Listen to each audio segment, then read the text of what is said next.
David Calabria ungkapkan, AC Milan harus segera bangkit. David Calabria berharap AC Milan bisa segera bangkit dari kegagalan mereka dari Inter Milan di semifinal Coppa Italia. Karena skuad asuhan Stefano Pioli masih harus fokus dalam perburuan gelar Scudetto musim ini. AC Milan harus puas dengan kekalahan yang mereka raih saat menghadapi Inter Milan pada hari Rabu kemarin. Rossoneri harus mengakui keunggulan tim rival sekota dengan 3 gol tanpa balas setelah kebobolan oleh 2 gol Lautaro Martinez dan 1 gol dari Robin Gosens. Selepas pertandingan, David Calabria yang bermain sekitar 70 menit di laga tersebut mengaku kecewa dengan hasil yang diraih oleh timnya. Meskipun begitu, bek berumur 25 tahun tersebut berharap agar AC Milan bisa segera bangkit dan fokus di pertandingan berikutnya. Tim ini kuat dan perlu mengulanginya kembali. Kami gagal meraih hasil yang diinginkan, tetapi kami harus segera meninggalkan kekalahan tersebut, ucap David Calabria kepada Mediaset. Kami harus segera bangkit karena di akhir pekan harus menghadapi pertandingan Liga. Mulai besok mari bekerja lebih keras dari sebelumnya, ungkap dari Calabria. Skuad asuhan Stefano Pioli hanya bisa berharap bisa memenangkan gelar Scudetto yang merupakan kesempatan terakhir bagi mereka untuk mengangkat trofi di akhir musim. Akan tetapi AC Milan harus memenangkan semua pertandingan yang tersisa di Serie A 2021-2022 untuk mewujudkan hal itu.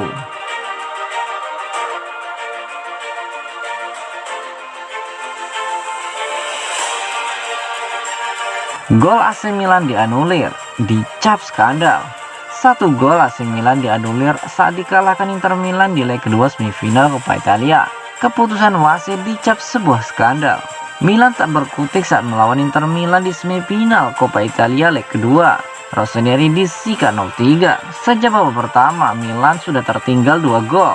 Gawang Milan dijebol 2 kali oleh Lautaro Martinez. Pada babak kedua, Milan coba bangkit. 1 gol kemudian sempat dicetak oleh Ismail Benacer pada menit ke-66. Pemain Inter protes karena menganggap ada handball lebih dulu yang dilakukan oleh bek Milan, Fikayo Tomori. Wasit Maurizio Mariani kemudian mengecek VAR. Ia lalu membuat keputusan menganulirnya karena menganggap pemain lainnya, Pierre Kalulu, sudah lebih dahulu posisi offset, bukan handsball seperti yang dituduh oleh pemain Inter.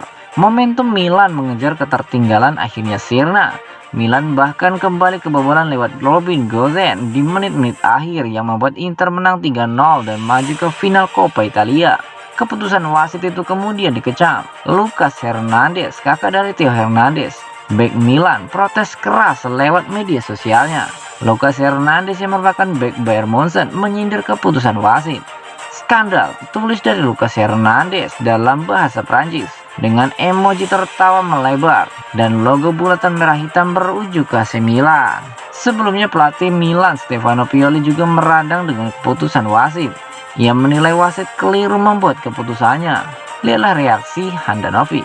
Ia bahkan tidak komplain, mana ada kiper yang tidak bereaksi jika memang pemain Milan mengganggu pandangannya. Tapi dia tak melakukan apa-apa. Inter hanya protes soal handsball yang bahkan bukan hand.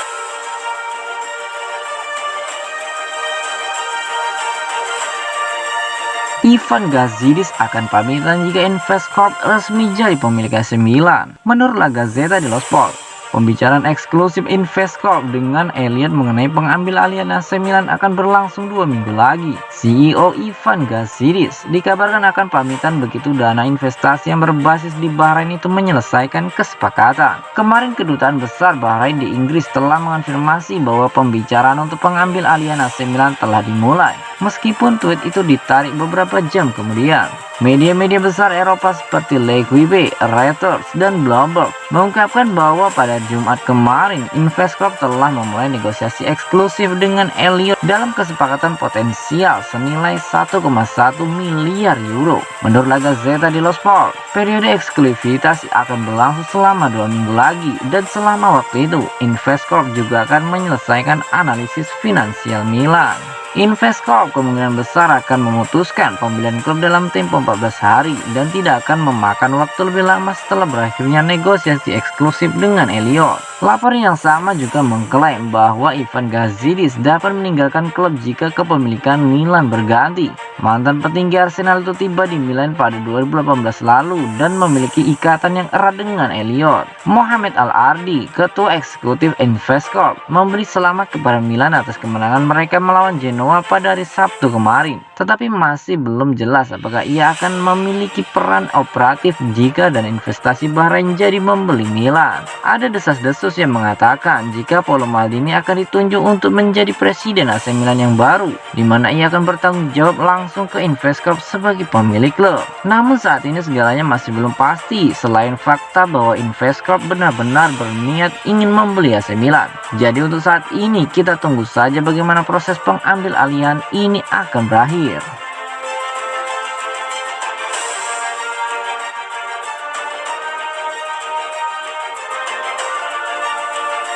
Hauge bakal rampungkan transfer permanennya ke Frankfurt. Hasil pertandingan di Bundesliga akhir pekan kemarin membuat Jens Peter Hauge bakal merampungkan transfernya ke Eintracht Frankfurt dari AC Milan. Hauge dijual Rossoneri dalam formula pinjaman dengan pilihan pembelian yang akan berubah menjadi kewajiban segera setelah Frankfurt menghindari degradasi dan kemudian mengamankan status mereka sebagai salah satu peserta Bundesliga musim depan.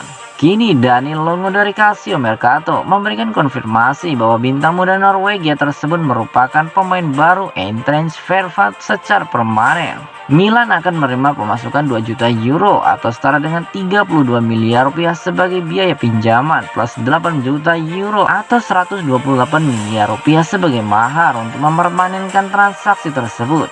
Kemudian ada bonus tambahan 2 juta euro atau setara dengan 32 miliar yang sudah dicapai.